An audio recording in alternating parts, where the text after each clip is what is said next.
Morning, friends. My name's Kyle. I'm so glad you're here, especially if this is your first time, you are new or newish. We want to let you know we love you, we care about you. We want you to experience the amazing love and power of Jesus. Friends, will you go ahead and put your hands together and welcome our guest this morning?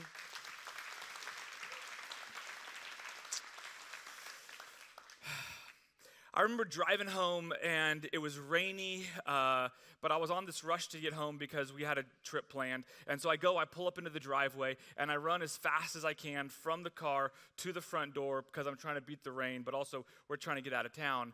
I get there, I open the front door, and my wife is there waiting for me. I'm like, That's not normal.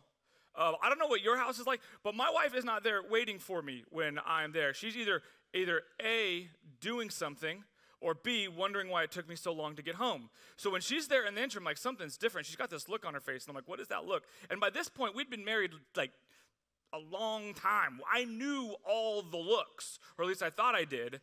And then there was this new look, and I'm like, what is this look? And I'm like, is this like excited? Is this nervous? Whatever. And then all of a sudden, she pulls out this little stick, and there's a little line or two lines on it. I'm like, I don't know what this means, but does this mean yes? And we just hug, and we're excited. And this moment, I'm like, oh my gosh, I'm going to be a dad, and you're going to be a mom, which is cool too, but I'm going to be a dad. This is awesome.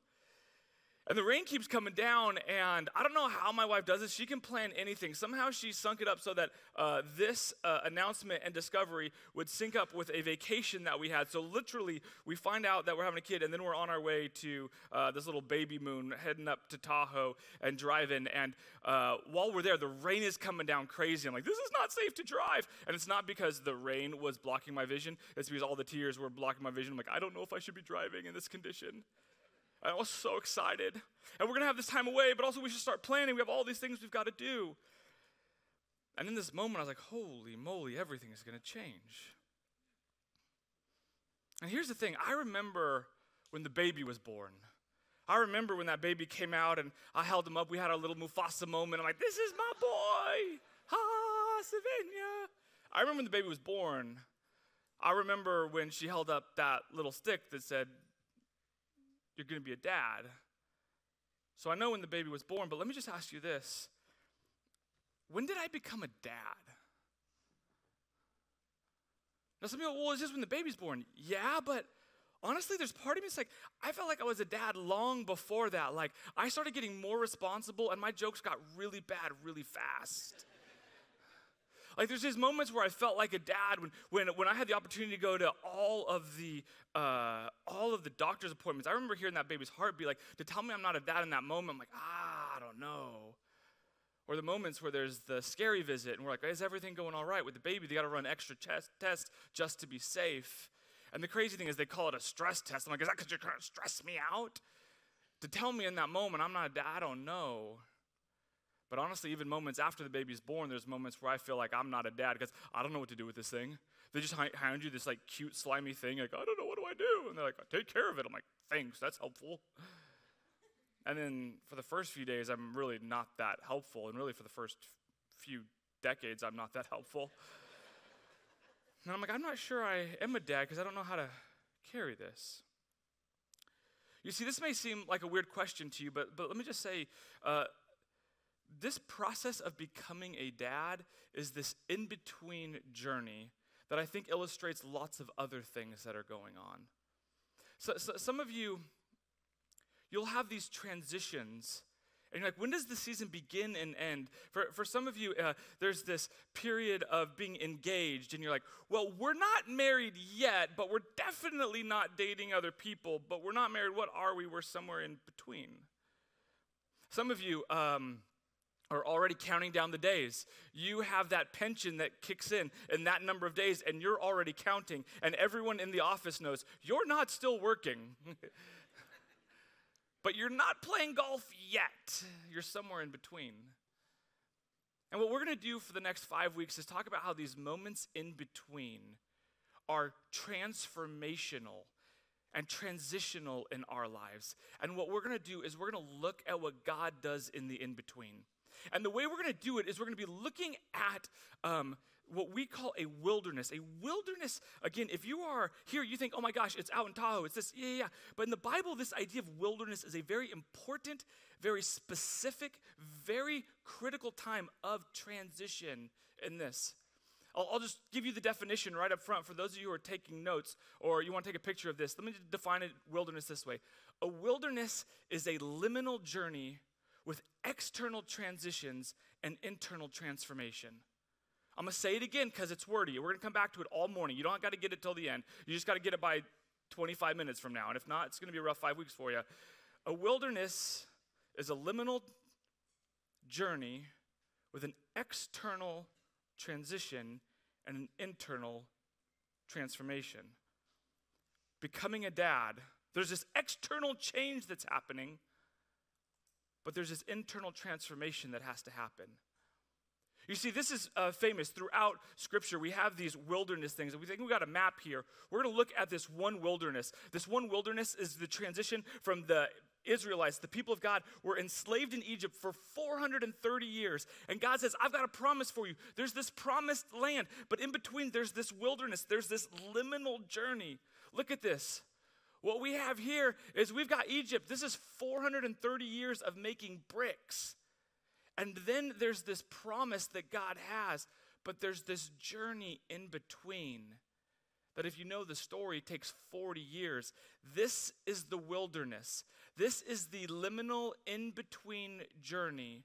And yes, there's external transition, but what we've got to do is learn about the internal transformation that happens. Why? Because what God does here prepares you for what's here.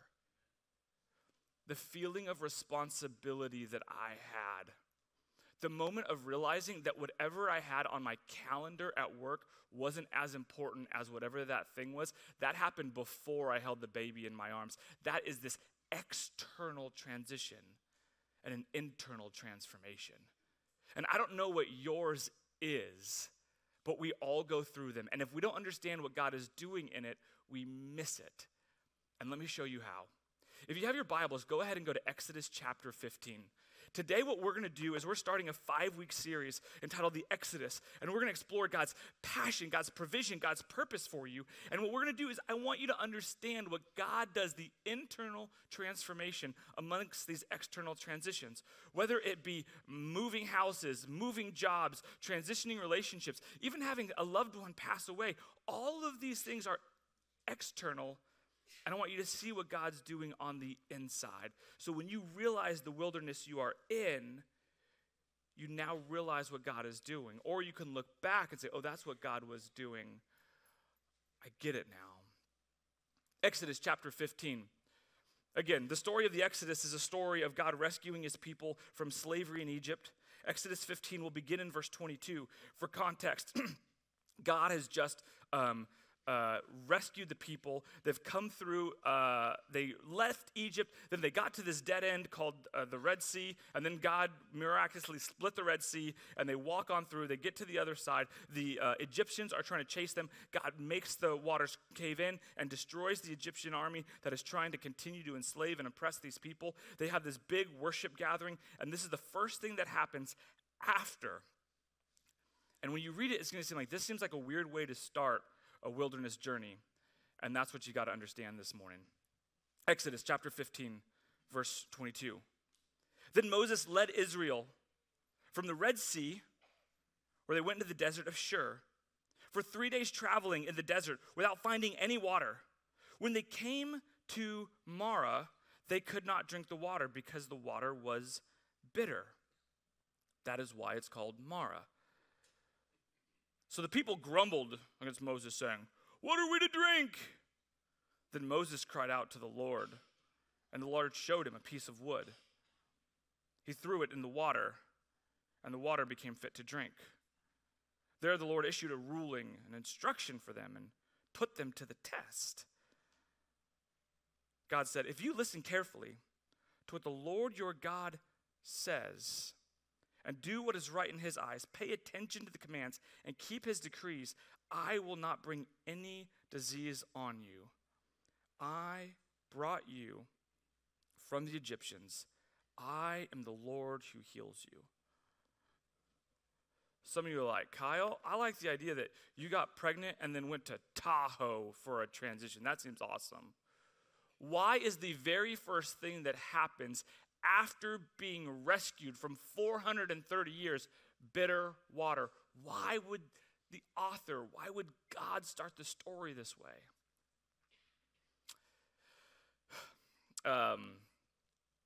I spend way too much time on social media, my favorite of which is TikTok. YouTube Shorts is coming close now, but it's a whole different thing.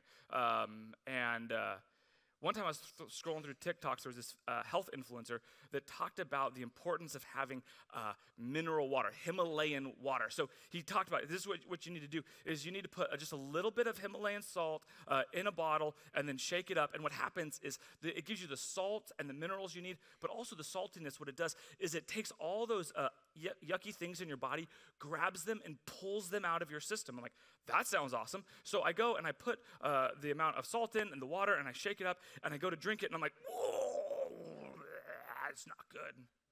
Oh, it's not pretty.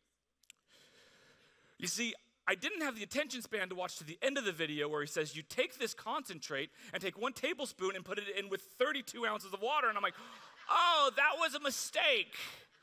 So I got more than enough salt and minerals, and all of the yucky stuff was being stripped from my body and flushed out. You know what I mean? It's like what's the Frozen music? Let it flow, let it flow. It was no good. But it did clean my system out. Somebody said, Kyle, why are you telling this crazy story? Why is God doing this? Notice the first thing that God does is not fast track them to the promised land, is not fast track them to the law, is not fast track them to a worship service. The first thing he does is he tries to flush Egypt out of the people. He tries to get all of the things that have contaminated their diets, their hearts, and every piece, and flush Egypt from the system. Why? Because it's easier to get the Israelites into the promised land. It's easier to get the Israelites out of Egypt than it is to get Egypt out of the Israelites. Y'all not tracking. Let's try this again. There were things inside of them that they had eaten. There was poison that had to get flushed out. And this is what you understand is happening in this wilderness. There's an external transition in the wilderness, but the internal thing that God is doing them is removing the Egypt from them so he can then put the new promise inside of them. Oh, now you're starting to get it. Let me just paint you a picture where we're going to go. And just next week, what we're going to do is we're going to see how the Israelites are continuing to grumble and complain and wonder if God's going to take care of them. And on the surface, you're like, I totally get it. They're just hangry dudes. Just give them some carbs. It'll help their blood sugar. They'll feel better. I get that. But when you step back and you understand this transition, what you're realizing is the transitions from Egypt to promise. And you have to realize that there's this internal battle between what God will you serve. You see, before, Pharaoh was not just a leader. He wasn't just president. He was the God. And what happened was what he said was true. And the way he created a world and society that oppressed them and took advantage of them, they have 430 years of believing that not only their leaders, but their deity does not care for them, but oppresses them and takes advantage of them. So you've got to get that idea of who God is out so you can get in this new idea of God. You see, what happened is they have 430 years of grumbling and complaining. And can you blame them? But God's like, no, I need to get this grumbling and complaining out of you so I can then fill your heart with gratitude. Amen. Because let's be honest, we have the same thing. We haven't been in slavery, but many of us are enslaved to grumbling and complaining and seeing how things are messed up. And so what God does in this thing, there's this external thing he does. He provides food for them, right? Yes. But also there's a difference there. God's changing the narrative. Instead of complaining, let God provide for you so you realize that your relationship with God is not about the bricks that you provide for God, but it's what God provides for the people oh, now we're starting to get it a little bit. They're going to move forward just a little bit. And what's going to happen is the Israelites are going to do this thing where they're completely and totally dependent on their work. And if they don't hit their brick quota, their master and the god of the Egyptians will be mad at them. So they have to work to the bone, and they've got to work 24/7, all day, every day, as much as they can produce. And this is how they do it. But then God says, no. What I want to do is I want to bless you every day with a day off. Like, whoa. But what if I don't hit my brick quota? No. What happens is you are workaholics, and you think that your value is completely based on what you work, what you produce, and how you please others. And what I want to tell you is that you are lovable and you please me even when you're not working to try and please me. What? But this whole thing, 430 years, my value is based on how many bricks I create. He says, no. Your value is based in the one who created you. Oh, that's harder. You see, in Egypt, there was this dog eat dog, and I had to take care of myself because no one was going to take care of me. But what you'll see in 2 weeks in this story is the Israelites are going to have to realize they not only can depend on the God who provides, but God's going to teach them they have to rely on each other. And this independence that they had that says, I can do it by myself, is now not going to work because they now have to learn how to be interdependent on other people, on how to trust others in the midst of it. And like, oh.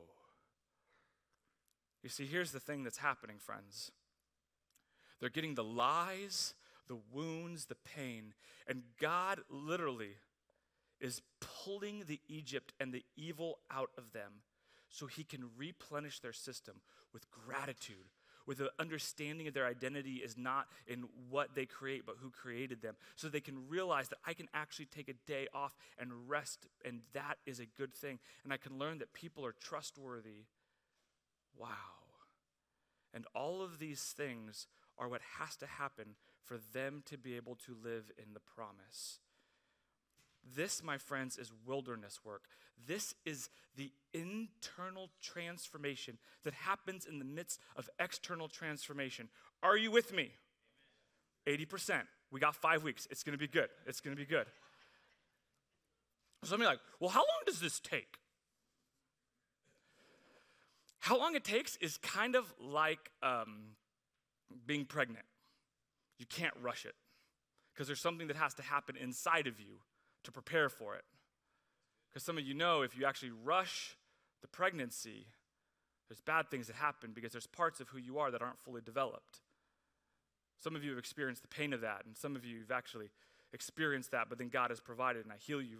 I thank God for the healing that he's provided. And so I don't want to talk about that sensitive thing insensitively, but there's this understanding that you can't rush it. So how long does it take? How long does it take when this relationship ends until I can actually feel good and trust folks again? How long is it going to take after that person passed away that I'm not going to wake up every morning in tears or dread their birthday? How long is it going to take after I take my last drink to not want to take a drink again because that thing haunts me every single day? How long is it going to take? I got good news and I got bad news. If you have your Bibles, go ahead and flip to Deuteronomy chapter 1. Exodus is the story and Deuteronomy is the speech. Exodus is the story and Deuteronomy is the speech. Deuteronomy is a speech. Some may say it's a series of speeches, but let's just oversimplify it by calling it one speech in which Moses has been given this covenant, this deal to make between God and the Israelites. He said, hey, you had an old covenant with Pharaoh. Pharaoh said, work and do for me, and now there's a new way based on what I've done for you. But Deuteronomy starts very interestingly, and these are words that if you were just reading by yourself, you'd easily skip over, and no one would blame you for this. But this helps you understand how long this wilderness work takes. Deuteronomy chapter 1, verse 1. These are the words that Moses spoke to all of Israel in the wilderness east of Jordan. East of Jordan means they are not yet in the promised land. That is in Arabah, opposite Shuf, between Paran and Tophel, Laban, Hazeroth, and Dizab. And here's it. This is the thing I hope pierces your heart. I hope wilderness pierces your mind, but I hope this pierces your heart, friends.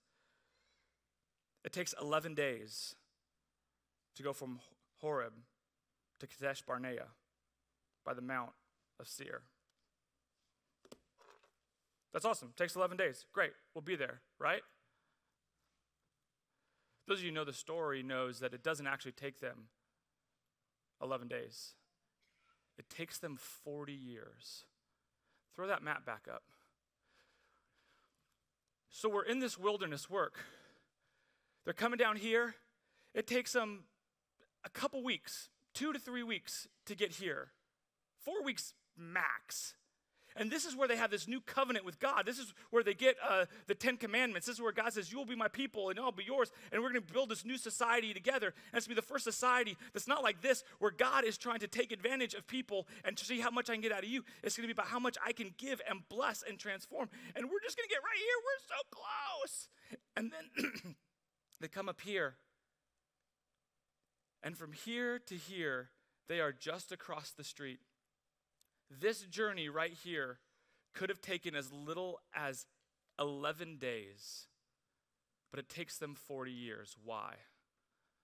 Because when they get there 11 days later, Moses calls the people together and says, hey, I'm going to send 12 of you out, one from each tribe. So you have someone you know and trust from your tribe to go, and they're going to go in the land, and they're going to see, look at the amazing promise that God has for you.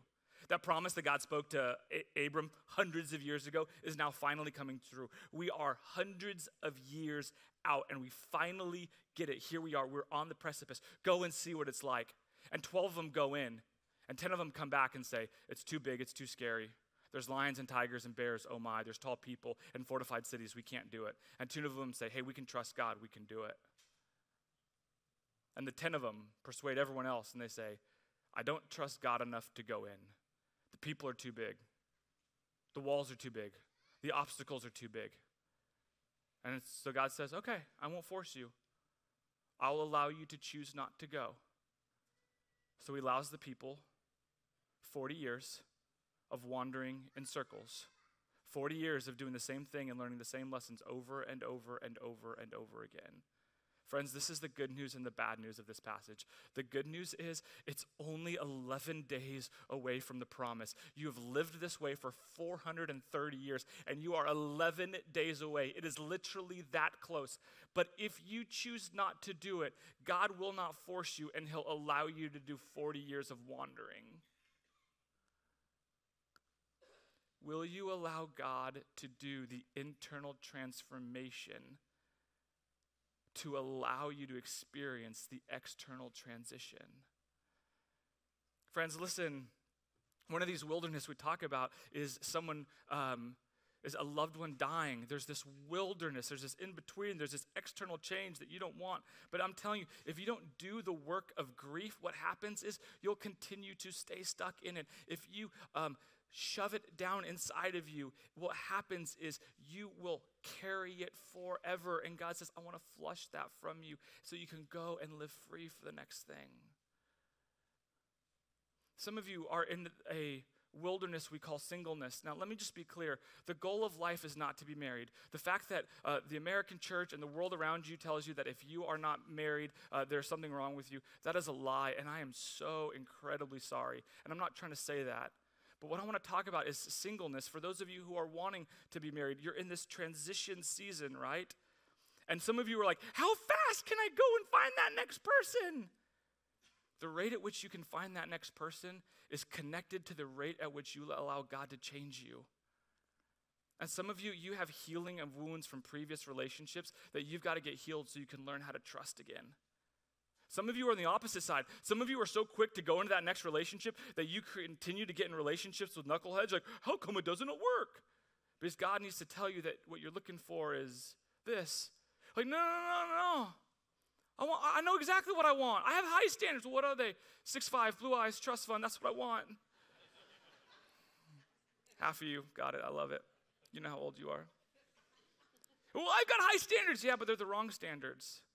Because you care more about what they look like and what they sound like when you bring them to introduce them to your family based on how good looking they are and the degree they have and the money they have. And what you don't have is this understanding that what you need more than anything is to share your life with someone who has Jesus' character and characteristics, someone who's being transformed by Jesus. Because years down the road, when they're not as tall or good looking or wealthy or whatever that is, the thing that changes in them is they become more loving and kind and more like Jesus. And you're realizing it's not working out because you're not picking the right things and you're going around in circles. Why? Because you haven't learned the internal work.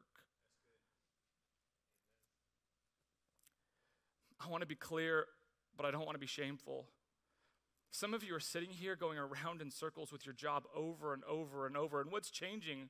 It's the bad manager, but the manager changes and life hasn't. You're sitting there thinking like, well, what is it? It's the company, it's this or whatever. And I'm not trying to blame you, but I just want you to ask this thing, is if I'm longing for this next thing, I'm longing for this promise, I'm longing to be out of this wilderness of this stage of my career, let me just ask you, what does God want to do? What does God need to do in you? What does he have to remove? What is the Egypt that he needs to flush from your system so that he can fill you with something else so that when you get there, you are a new people? It's the good news and the bad news. 11 days and 40 years, because God will not force you.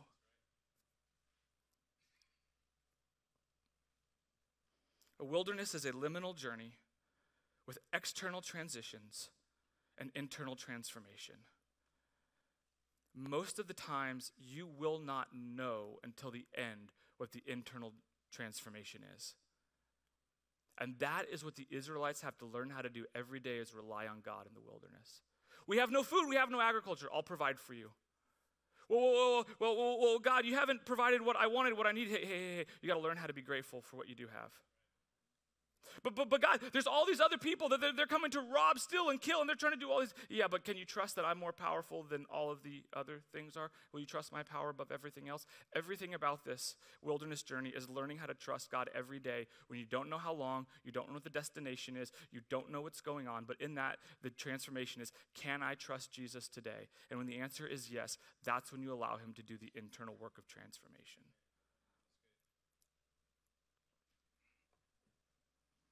So I don't know what your transition is, but I know we all go through them. Some of you are reflecting back on series or on seasons, and you're thanking God for that. Some of you are wondering, like, what is this? What's going on? Some of you are realizing, oh my gosh, there's something on the horizon. What does God do in the wilderness? That's what we're asking every week. But here's what I do know. I don't know what your specific thing is, but what I do know is that through the history of time, the history of the biblical story, God intentionally leads his people into wilderness to transform them. I like to say it this way. One of my favorite seminary professor said that the Hebrew view of time is walking backwards into the future.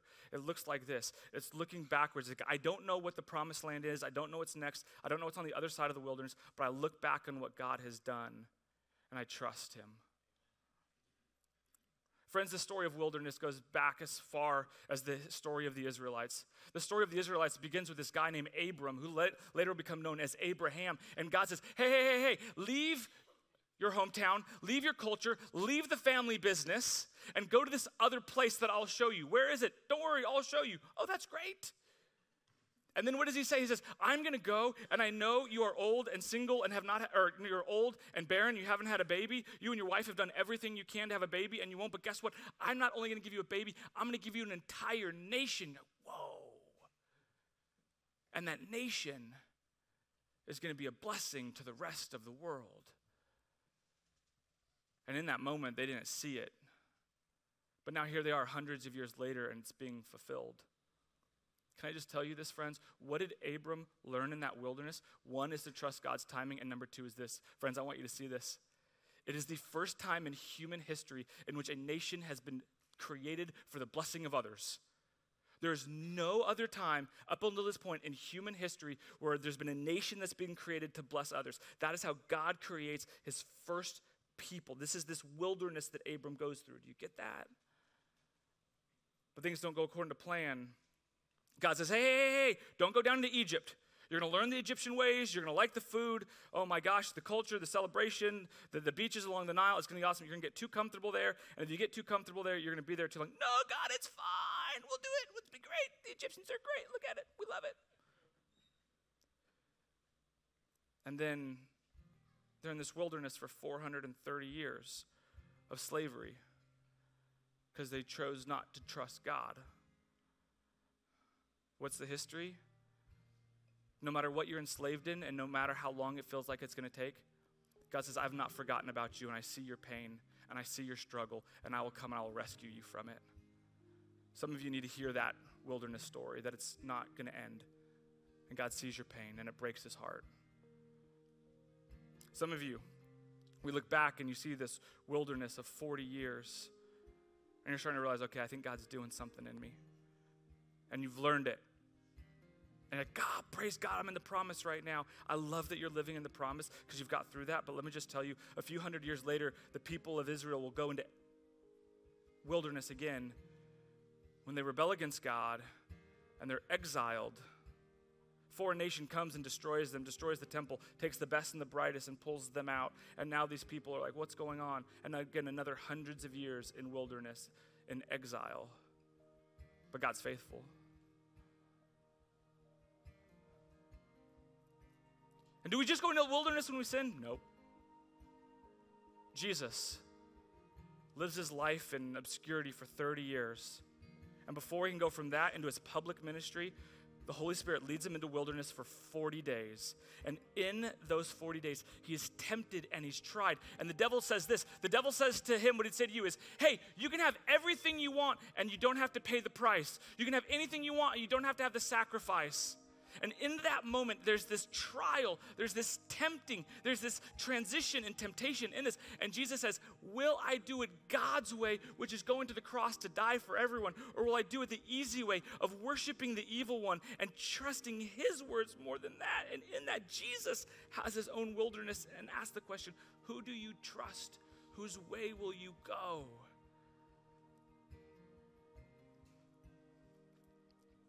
For those of you who are in that wilderness, in that transition, I want to tell you, I see it and it's hard, but it's part of life.